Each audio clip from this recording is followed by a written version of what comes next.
임종석이 딱 나타났네. 임종석이 나타나가지고 출마하겠다고 한 거예요. 이러니 이제 친명계에서 이제 난리가 난 거지. 예. 가만히 있어도 될 사람이 왜 나와? 친문은 어느 정도냐면은 이재명이 아웃되잖아요. 예. 당의 헤게모니를 다시 가져올 수 있는 세력. 이래서는 안 되겠다 싶어서 이재명이 양산에 내려간 거예요. 예. 우리가 그걸로 인해서 분열되지는 않았다라는 걸 상징적으로 보여주기 위해서 사진 찍으러 내려간 거예요. 예. 사진은 아름답게 찍혔어요. 응? 예. 이게 여기서 끝나느냐? 결국 그렇지가 않다는 거예요.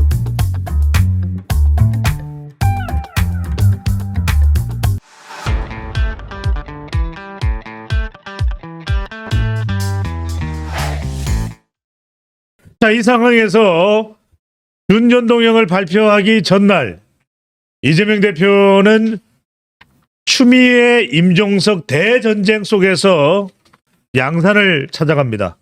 문재인 전 대통령을 만났는데, 아니, 문재인 전 대통령을 찾아간 배경, 또 얻어낸 효과, 뭐라고 봐야 될까요? 이게 친문 친명 경쟁 때문에 그렇거든요. 예. 그럼 왜냐하면 그 전까지만 해도 쓴소리하는 사람 잘라냈단 말이죠. 그런데 문제는 뭐냐면 지금 쓴소리하는 사람들이 해봤자 5명이었잖아요. 그 중에 하나는 남아버렸네. 하하. 그러니까 나간 사람이 몇 명입니까? 유정찬. 네. 그 기견 나간 사람은 한 3-4명밖에 안 되거든. 그런데 지금 자리가 너무 부족한 거예요. 그러니까 지난번에 180명이나 돼버렸거든. 그러니까 들고 갈 자리가 없는 거예요. 더 나가줘야 되는데. 그러면 잘라야 되는데. 예. 그래서 이른바 수박 논쟁을 벌여가지고 결국은 이제 5사람을 내친 거죠. 그 중에 하나 남고 4명 정도가 나간 거 아니겠습니까? 4명 남았는데 이 4자리 갖고 성이 차겠어요? 그 남은 자리는 뭐냐? 결국은 친문일 수밖에 없는 거예요. 친문 자리거든요. 그래서 결국은 친명 원애들이 친문 현역들을 이제 공격하는 그런 양상으로 나온 데다가 거기다 불을 지른 게 뭐냐면 임종석이 딱 나타났네. 임종석이 나타나가지고 출마하겠다고 한 거예요. 이러니 이제 친명계에서 이제 난리가 난 거지. 예. 가만히 있어도 될 사람이 왜 나와?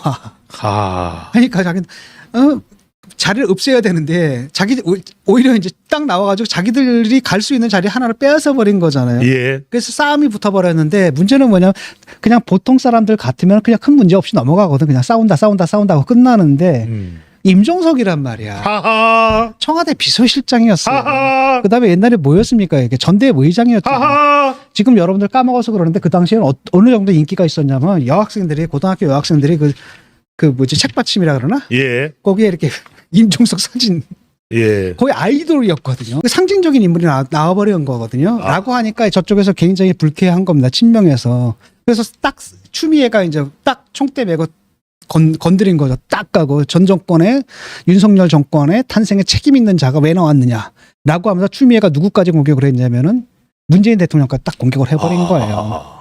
그러니까 그 임종석하고 그다음 누굽니까 그 윤건영이하고 그다음 이인영 예. 이런 세력들을 좀 쳐내려고 했는데 하는 김에 그냥 친문 전체를 갖다 싸잡아가지고 그 우두머리라고 할 수 있는 문재인 대통령까지 딱 공격을 해버린 거거든요. 그러니까 이러면은 사실은 이게 앞에 그 원칙과 상식 이 사람들은 원래 좀 아웃사이더적인 성격이 있는 사람들이거든요. 예. 이 사람들 내쳤던 거와는 완전히 다른 거예요. 이 친문은 어느 정도냐면은 이재명이 아웃되잖아요. 예. 당의 헤게모니를 다시 가져올 수 있는 세력. 이러니 싸움이 커지는 거죠. 예. 그러다 보니까 부랴부랴 이제 이래서는 안 되겠다 싶어서 이재명이 어디까지 내려간 겁니까? 양산에 내려간 거예요. 예. 그래가지고 문재인 대통령 만났고 문재인 대통령이 뭐라 그랬냐면 친문 프레임 이게 안타깝다 이런 얘기 했거든요. 무슨 얘기냐면 친문 공격 그만해 이 얘기예요. 친문 공격 그만해. 응? 그 친명 친문이 하나가 돼가지고 선거를 같이 치러야 된다. 단합해서 이 선거를 치러야 된다. 그러니까 예. 너희들 친문 사냥 그만해 이 얘기를 한 거예요. 그랬더니 그 이재명은 뭡니까? 속으로는 그렇다고 뭐 우리가 친문 사냥을 안 할 수는 없고 하지만 겉으로는 뭐라고 합니까? 당연히 단결을 해야 된다. 용광로처럼 뭐 갈등과 분열을 녹여내가지고 단결해서 총선 승리 이렇게 응답을 한 거거든요. 용광로까지 나왔습니다. 그래서 이제 그림을 보여준 거지. 우리가 그걸로 인해서 분열되지는 않았다라는 걸 상징적으로 보여주기 위해서 사진 찍으러 내려간 거예요. 예. 그 다음에 이제 문재인 대통령이 뭐냐 부울경에도 지금 신경 좀 써달라 하니까 거기가 조금 흔들리는 모양이죠. 예. 그런 얘기를 하는 거죠. 그런데 문제는 뭐냐? 사진은 아름답게 찍혔어요. 응? 예. 이게 여기서 끝나느냐? 결국 그렇지가 않다는 거예요. 왜냐하면 이재명을 좋아하는 사람들은 이재명을 지지하는 사람들은 이재명을 같이 쳐라 이걸 보고 뭐 인성 이런 걸 보고 좋아하는 게 아니거든요. 인생 쓰라기라는 거 자기들도 알아요. 대장동 사기친 거 자기들도 다 알아요.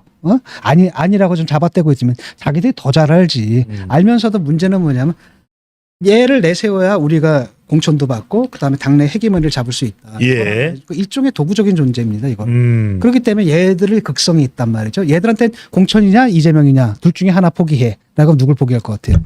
뭘 포기할 것 같아요? 이재명을 포기할 애들이란 말이에요. 얘들은 참을 수가 없는 겁니다. 그러니까 계속 공격을 하고 또 하나는 뭐냐면 이재명도 쟤들 없이는 왜냐? 이재명도 사실 당의 적자가 아니거든요. 바깥에서 들어온 거예요. 운동권 적자도 아닙니다. 운동도 해본 적이 있어요. 그러네요. 학생운동도 노동운동도 해본 적 없고 뭐 인권 변호사라는데 인권 변호한 그 기록이 없어요. 어디서 이상하게 들어온 존재거든요. 이러다 보니까 자기 세력이 필요한 거예요. 그러니까 그들 그 극성스러운 개딸이는 이것들 없이는 자기가 그 자리에 유지할 수가 없는 거예요. 그러니까 그들을 또 말리기도 힘들어요. 그러니까 일단 사진을 이렇게 찍되 당내에서 실제로는 사실 친명화 작업들이 계속 진행이 될 거라는 겁니다. 그래서 그 대표적인 게 바로 뭐냐면 임혁백 공관위원장이 뭐라고 얘기합니까? 윤석열 검찰 정권 탄생의 원인을 제공한 분들은 책임 있는 자세를 보여달라. 이 무슨 얘기냐? 친문애들 얘들 책임 있는 자세 보여달라? 나오지 마라 이 얘기예요. 공관위원장이 딱 얘기를 해버렸거든요. 복장을 질러버렸네요. 복장을 질러버린 겁니다. 예. 임종석이 뇌관이 돼버린 거거든요. 그래서 지금 곳곳에서 경선이 벌어지는데 지금 경선 지역 발표한 게 뭐 30몇 개 발표했는데 그 중에서 경선 지역에 23개거든. 아직 단일 공천이고 23개 지역구인데 거기서 이제 상당수에서 이제 친명 비명이 쉽게 말하면 비명 현역과 친명 원의 싸움들이 지금 벌어지는 거죠. 그리고 또 하나가 뭐냐면 또 하나 지켜봐야 될 게 20% 컷오프거든요. 그러니까 하위 20% 도대체 뭘 기준으로 그 하위를 정하느냐 그건 모르지. 지들이 알아서 정하는 건데 하위 20%에 지금 들리는 소문에 따르면 비명계가 많이 포함되어 있다. 현역이니까요. 많이 포함되어 있다고 하는데 그 비명계 같은 경우 이제 만약에 하위 20%에 들게 되잖아요. 그러면은 감점을 받아요. 일단 20% 내에 들면 20% 감점입니다. 근데 하위 10%면 30% 감점이거든요. 이거는 현역이다 하더라도 30% 감점 살아남을 수가 없겠네요. 살아남기가 힘든 상황이라는 그러니까 여기 20%에 내에 든 사람들은 아마 생각이 굉장히 복잡할 겁니다. 그리고 현역이면은 또 그래도 이 감점에도 불구하고 현역이 이길 수 있다라는데 라고들 많이들 생각하는데 이번엔 좀 다르거든요. 왜냐하면 그놈의 권리당원이니 뭐니 이런 애들 개딸 세력이 있고 걔들이 이미 뭘 했냐면은 자기들이 벌써 공천 작업을 시작했더라고. 평가를 해요. 비명계 지역의 모든 의원들을 다 평가를 했더라고. 내가 다 자료를 받았거든요.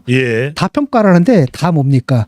수음이 양가가 있잖아요. 그럼 모든 항목에서 한 항목에서만 양이야.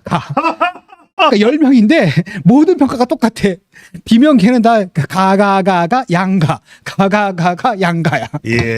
사람은 다른데 평가를 똑같네요. 그러니까 그걸 가지고 그 유튜버들 있잖아요.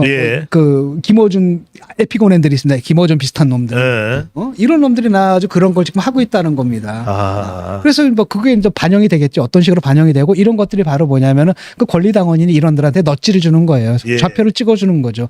그래서 좌표를 찍혔다라고 한다면은 이 감점을 안 받아도 떨어져요. 이거. 이런 상황이라는 거예요. 그러니까 이렇게 되면은 여기서 딱 합의 20%에 들었다 이렇게 되면은 상당히 이제 짜증나는 거거든요. 왜냐, 이때 또 나가게 되면은 또 경선 불복했다 이런 소리 들어요. 그런데 또 경선에 일단 들어가게 되면 출마도 못 하게 되는 거고. 그러면 이제 골치 아파지는 거죠. 그래서 원칙과 상식 이분들이 먼저 나간 거예요. 그런 더러운 꼴 보기 싫다고 먼저 나가버린 거거든요. 이상민도. 특히 뇌관은 내가 볼 때 임종석이에요. 왜냐, 임종석이 이번에 어디 나간다 했으면 성동갑 나간다 그랬잖아요. 중성동갑입니다. 민주당에서 거기 갖다 전략선거구로 지정을 해버렸거든. 그럼 거기다 뭐냐 영입 인사를 내보낸다는 얘기예요. 너 아니다는 얘기지. 그럼 임종석은 뭐냐? 나 그래도 나가겠다라고 얘기를 하고 있거든요. 그러면 표가 갈리는 거죠. 임종석이 어떻게 하느냐? 이게 지금 싸움이 벌어지는 거예요. 무소속으로도 나갈 가능성을 배제할 수는 없을 것이다. 그러니까 알아서 해라 이거야. 근데 너희들 알아서 해라.